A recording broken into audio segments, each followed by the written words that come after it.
Herkese selamlar.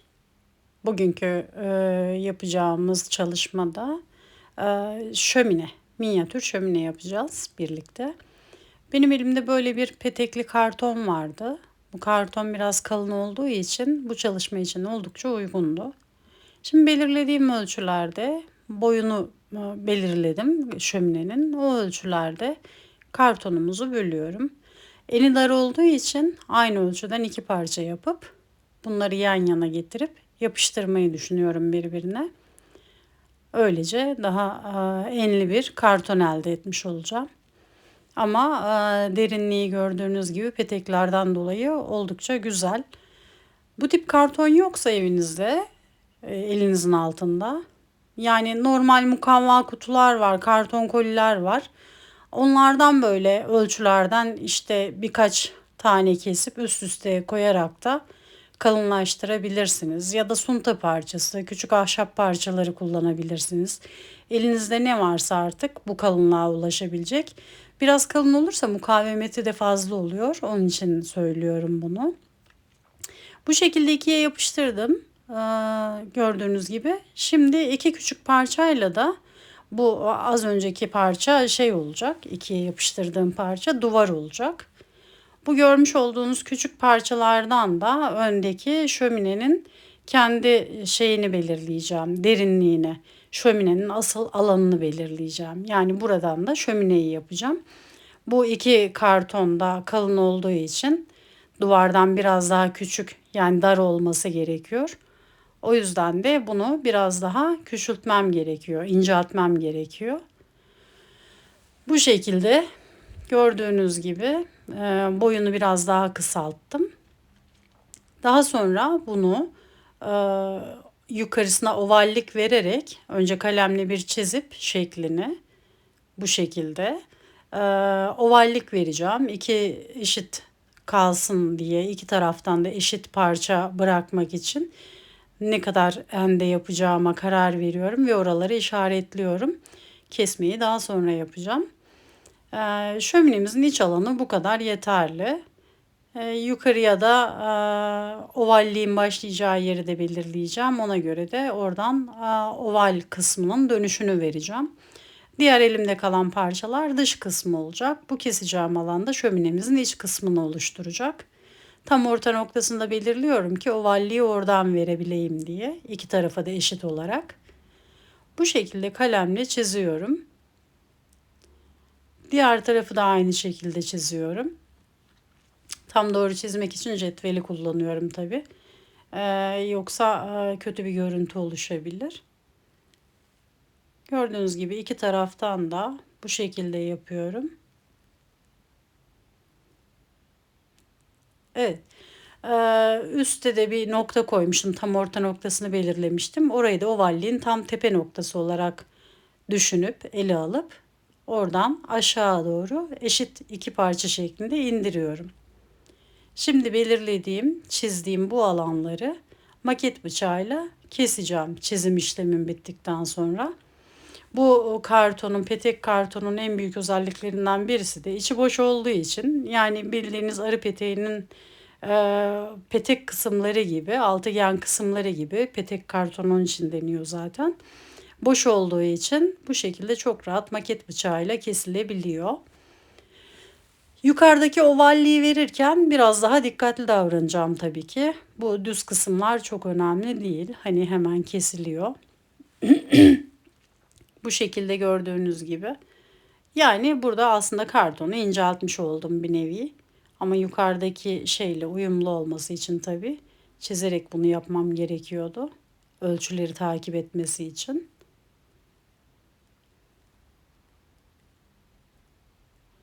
Şimdi burada şöminemizin sadece şey kısmını gösteriyorum size. Eee, En sade haliyle yaptığım kısmını gösteriyorum. Evet, böyle kare oldu mesela, dikdörtgen oldu pardon. Şimdi yukarıdaki ovalliği de alıyorum.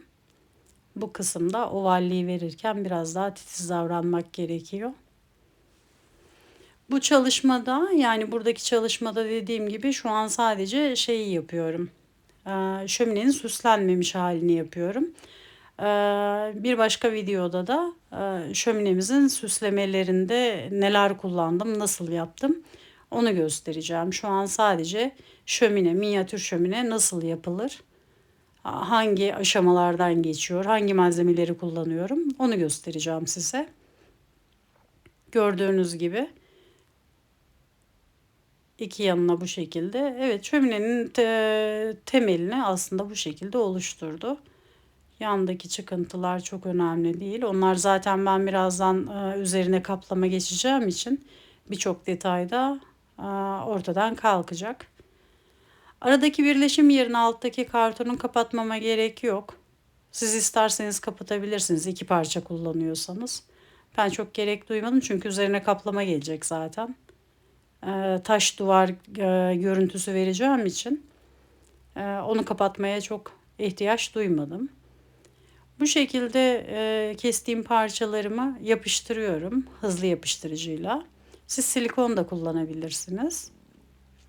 Kağıdı zaten pirit bile tutuyor biliyorsunuz. Onu da kullanabilirsiniz. Zaten hafif bir malzeme olduğu için ve üzerine yük binmeyeceği için bütün yapıştırıcıları kullanabilirsiniz. Hepsi taşıyacaktır ve sıkıca yapışacaktır.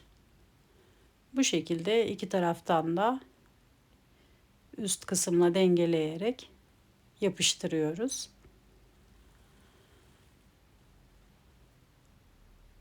Üst tarafını ben böyle bombe yaptım. Siz isterseniz dikdörtgen bir şömine de yapabilirsiniz. Ama bombeyi ben şöminelere biraz daha yakıştırıyorum. Bunu o şekilde yapmak istedim. Belki bir sonraki çalışmayı da dikdörtgen yaparım. Hepsinde farklı süslemeler kullanıyorum çünkü.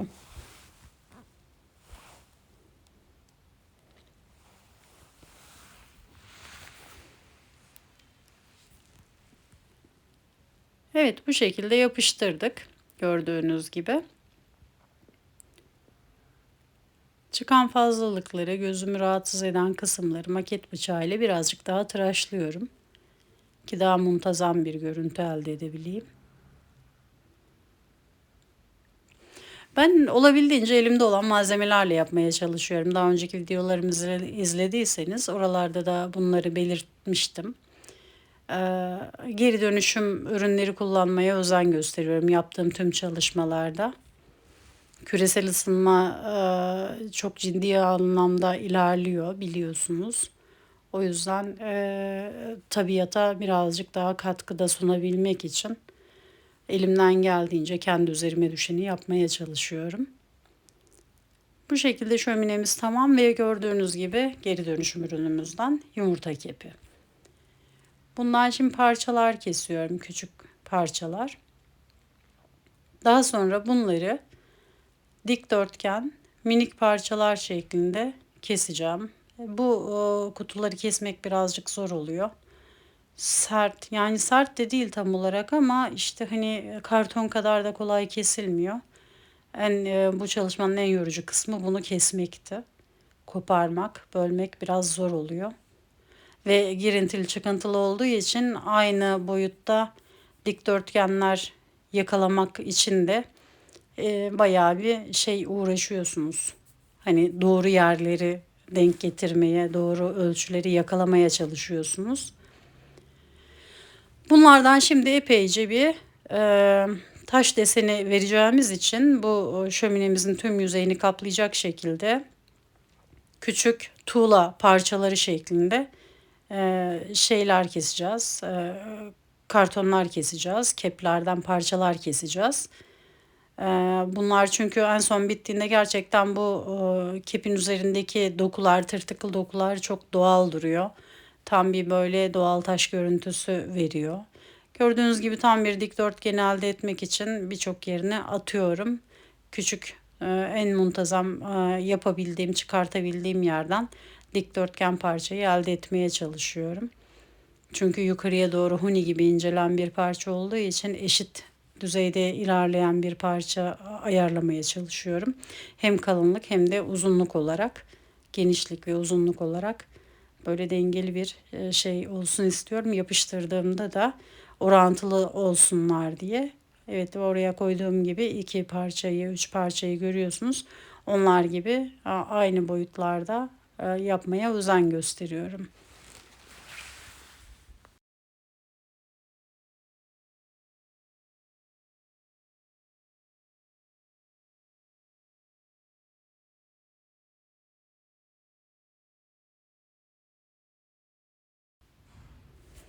Evet, kesme işlemimizi tamamladık. Gördüğünüz gibi bu şekilde oldukça fazla parça çıkarttım.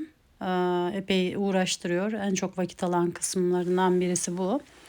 Daha sonra yine hızlı yapıştırıcıyı şöminemizin üzerine sürüp bunları hepsini alt alta gelecek şekilde yapmıyorum tabii ki. Önce bir sıra yapıştırıyorum. Diğerlerine o sıraların ortasına gelecek şekilde doğal taş görünümü vermek için. Hani alt alta durursa hoş durmaz.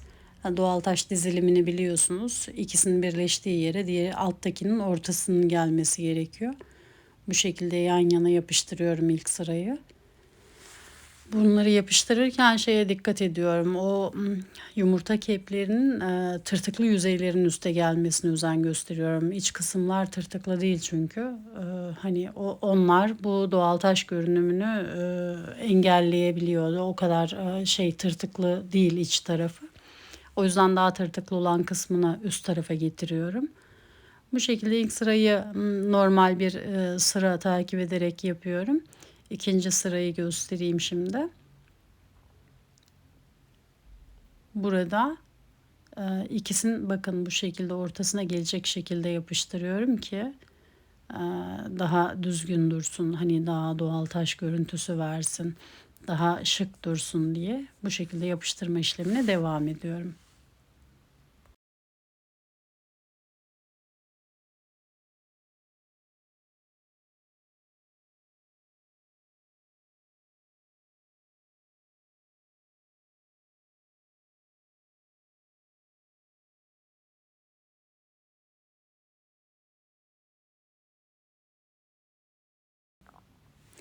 Gördüğünüz gibi şöminemizin her tarafına bu parçaları yapıştırdım ve yanlara da küçük birer çıkıntı koydum ki oralara daha sonra süsleme malzemeleri yerleştireceğim.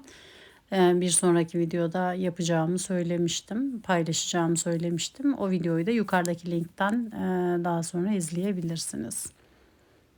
Şimdi ben burada şöminemi kiremit tonlarında yapmak istedim. O yüzden bordo tonlarını kullanıyorum. Siz tabii gri, siyah, hangi rengi uygun görüyorsanız ya da dekora hangisini daha uyumlu düşünüyorsanız o tonlara boyayabilirsiniz. Ben şu an bu çalışmamı bordo tonlarda devam edeceğim. Yani aslında sadece bordo olmayacak. Siyah, kiremit, gri, birçok renge karıştıracağım. Hatta beyaz bile olacak. Bu işin asıl can alıcı noktalarından birisi zaten bu boyama kısmı. Boyadığınız kısımlarda kendini çok gösterecek bu şöminenin yumurta kepinin dokuları kendini çok daha fazla gösterecek çünkü. Biz o dokuları daha da ön plana çıkarmak için boyalardan da yardım alıyoruz. Tek renk yaptığınız zaman o kadar belli olmuyor ama birkaç tonla ve biraz daha doğallık katması için farklı renkler kullandığınızda bu dokular daha çok ortaya çıkıyor. Şimdi ilerleyen dakikalarda nasıl çalışmalar yaptığımı göreceksiniz. Boyama yöntemlerinde de hangi yöntemleri kullandığımı, nasıl dokuları daha ortaya çıkardığımı daha net göreceksiniz, daha net anlayacaksınız.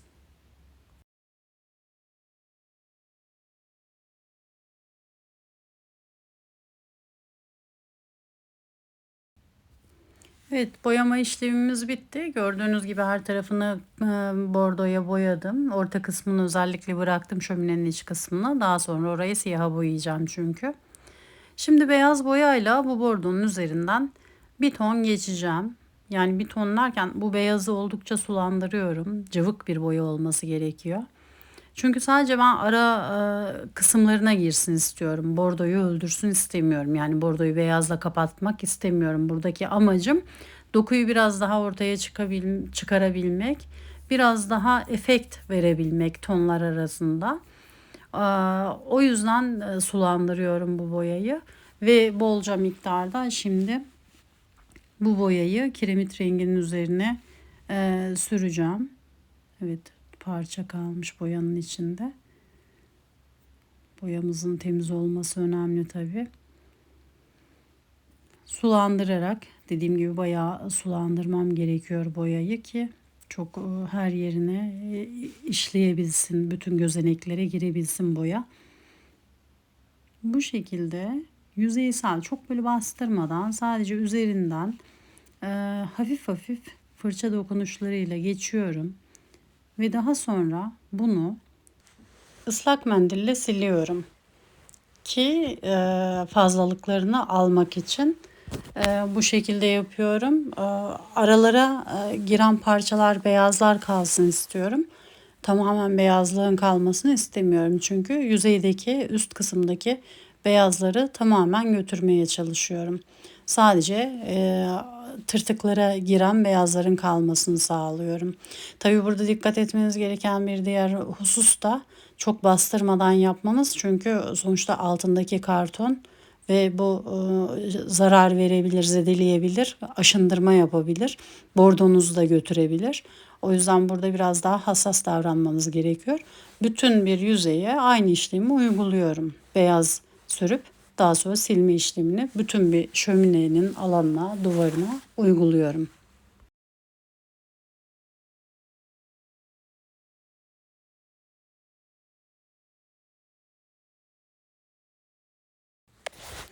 Bu işlemden sonra şimdi de şöminemizin iç kısmını, daha önce söylemiştim siyaha boyayacağım diye, yan duvarlarına, arka kısmına ve ön taraf kısmına tamamen siyaha boyuyorum.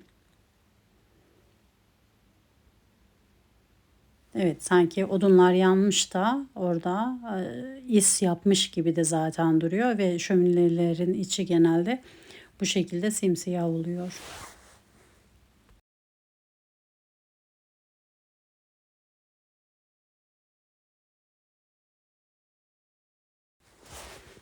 Şimdi başka renkler kullandığımı da kullanacağımı da söylemiştim aralarda.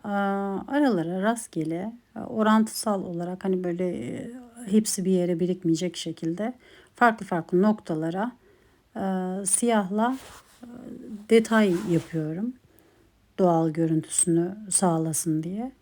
Kimi kısımlar böyle siyahlı tuğlalar şeklinde olacak.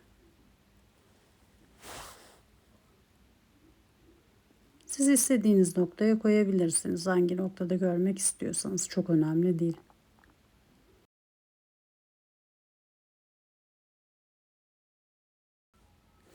Şimdi de biraz bakır rengi uygulayacağım. Siyahlardan farklı olarak aralarda biraz da bakır tonlar görünsün istiyorum. Çünkü sadece bordo olduğunda gördüğünüz gibi hani dümdüz bordo bir detay görüyorsunuz. Yani detay bile yok.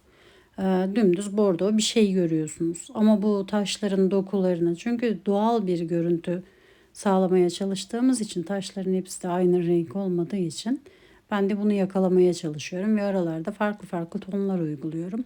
İstediğiniz gibi yoğunlukları alabilirsiniz. Daha hafifletebilirsiniz. Boyanın üzerine başka boya da kullanabilirsiniz. Bir diğer detay da, boyayı kaç kat kullanırsanız doku daha bir böyle kalın görünüyor, daha bir doygun görünüyor, dolgun görünüyor. Yani tek kat bir boya ile yaptığınız çalışmayla birkaç kat attığınız boya arasındaki farkı yaptıkça siz de göreceksiniz. Daha doygun durduğunu fark edeceksiniz.